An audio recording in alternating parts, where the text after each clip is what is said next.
کون ہے ہم میں سے جو مسائل سے پریشان نہیں ہے؟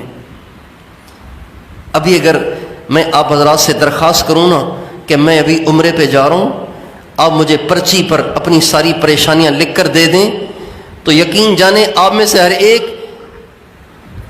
رجسٹر والے کاغذ کا چٹھا بنا کے دے دے گا،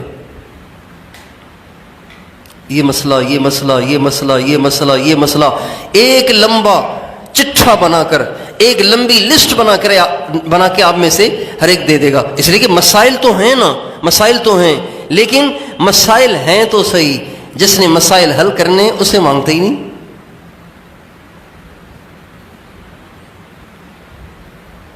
اور مانگتے اس لیے نہیں ہے کہ جس سے مانگ رہے ہیں اس سے ملنے کا یقین نہیں ہے۔ اگر میں آپ سے کہوں یہ دیوار ہے نا، یہ جو دیوار ہے، آپ اس پہ 2-4 مکے ماریں گے تو یہاں سے دودھ نکل آئے گا، آپ کہیں گے مولوی صاحب پاگل ہو گئے، خشکی ہو گئی ہے ان کو، تو آپ مکے نہیں ماریں گے، آپ نہیں ماریں گے۔ کیوں نہیں ماریں گے؟ اس لیے کہ آپ کو پتہ ہے کہ دودھ نے ویسے ہی نہیں نکلنا، دودھ نے ویسے ہی نہیں نکلنا، مکے مار کے بلا وجہ اپنے ہاتھ میں درد کرنے کی کیا ضرورت ہے؟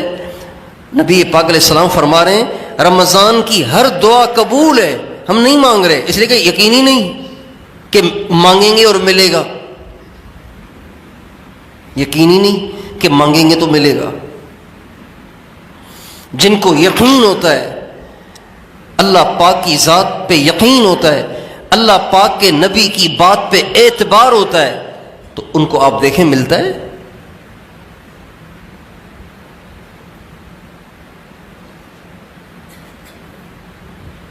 اللہ تعالیٰ سے لینے کا سب سے بڑا ذریعہ وہ یقین ہے۔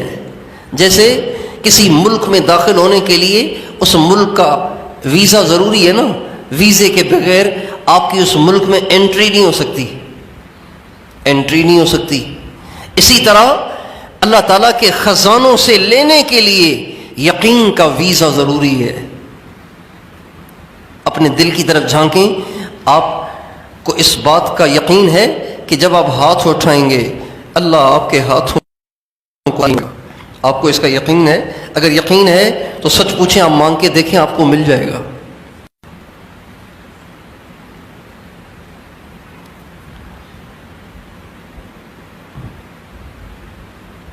حجاج بن یوسف بہت بڑا ایک ظالم بادشاہ گزرا ہے، ظالم بادشاہ، 1,20,000 صحابہ اور تابعین اس نے شہید کرائے، اس امت کا سب سے بڑا ظالم۔ ایک دفعہ بیت اللہ کا طواف کر رہا تھا، دوران طواف اس نے ایک شخص کو دیکھا کہ وہ بیت اللہ سے لگ کر دعا کر رہا ہے، اے اللہ نابینا ہوں مجھے آنکھیں دے دے، نابینا ہوں مجھے بینائی دے دے، اندھا ہے بینائی کی دعا کر رہا ہے۔ حجاج بن یوسف جب اس کے پاس سے ایک دفعہ گزرا تو بھی دعا کر رہا ہے، دوسری دفعہ گزرا پھر بھی دعا، تیسری دفعہ دعا کر رہا ہے پھر بھی دعا، گزرا دعا کر رہا ہے، اب مسلسل دعا ہی کیے جا رہا ہے۔ تو حجاج بن یوسف نے دیکھا کہ جس طریقے سے یہ دعا کر رہا ہے نا، ایک رٹا بچے کی طرح جو لگائے چلا جا رہا ہے، تو اس سے تو اس کو بینائی ملنی نہیں ہے۔ چنانچہ وہ اس کے قریب آیا اور اس کو پکڑ کے کہنے لگا مجھے جانتے ہو؟ کہا نہیں، تو کون ہے؟ کہا میں حجاج ہوں۔ تو ایک دم وہ کانپ گیا، سہم گیا، کہنے لگا مجھ سے کیا کام ہے؟ کہنے لگے میں طواف کر رہا ہوں اور میں دیکھ رہا ہوں کہ تو اتنی دیر سے بینائی کی دعا کر رہا ہے اور بیت اللہ سے لگ کے دعا کر رہا ہے اور تجھے بینائی نہیں مل رہی، چنانچہ اب میں جا رہا ہوں ایک اور چکر لگانے کے لیے، اگر تیری بینائی نہ ملی نا تو تیری گردن اڑا دوں گا۔ اب حجاج کی دھمکی کا مطلب تو حقیقت ہوتا تھا، حجاج جس کو کہہ دے تیری گردن اڑا دوں گا تو اس کو کوئی بچا ہی نہیں سکتا تھا۔ چنانچہ اس اندھے کو یقین ہو گیا کہ اب تو اگر اگلے چکر میں بینائی نہ ملی نا تو پھر تو میں نے اس کے ہاتھوں مارا ہی جانا ہے۔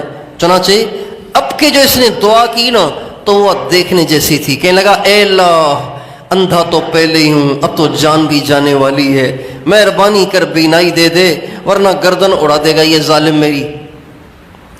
ایسے گڑ گڑا کے دعا مانگی کہ کتابوں میں لکھا ہے جب حجاج اگلے چکر میں اس کے پاس گزرا نا تو وہ دیکھ رہا تھا۔ علامہ اقبال کہتے ہیں کہ اللہ تعالیٰ کا ارشاد ہے، ہم تو مائل بکرم ہیں کوئی سائل ہی نہیں، راہ دکھلائیں کسے رہ روے منزل ہی نہیں۔ اللہ تعالیٰ فرماتے ہیں میں تو دینے کے لیے تیار بیٹھا ہوں، کوئی مانگے بھی تو صحیح نا۔ یہاں آتے ہیں سارے سبق سنانے والے، مانگنے والا تو کوئی آتا ہی نہیں، سبق سنانے والے آتے ہیں۔ آپ خود سوچیں، آپ کے در پہ ایک سائل آیا اور اس نے ہاتھ باندھے ہوئے اور آ کے فر فر فر فر فر فر اپنے دکھڑے سنانا شروع کیے، میں محتاج ہوں، غریب ہوں، مقروض ہوں، بے اولاد ہوں، گھر میں کوئی نہیں ہے، بیمار بھی ہوں، دوائی کے پیسے نہیں ہیں، اللہ کے نام پہ دے دو، یہ کہہ کے آگے چلا گیا۔ آپ کا دل کرے گا اس کو دینے کے لیے؟ آپ سے پوچھتا ہوں، آپ کا دل کرے گا اس کو دینے کے لیے؟ آپ کہیں گے بیچارہ عادی ہے، جانے دو آگے اس کو۔ لیکن اگر آپ کے دروازے کو کھٹکھٹا کے وہ کہے بھائی میں بڑی مجبوری میں آیا ہوں، میں مانگنے والا نہیں ہوں، مجبوری میں آیا ہوں، میرے گھر میں روٹی نہیں ہے، میرے بچے بہت بھوکے ہیں، اگر آپ دیں گے میں آپ کے لیے بہت دعائیں کروں گا۔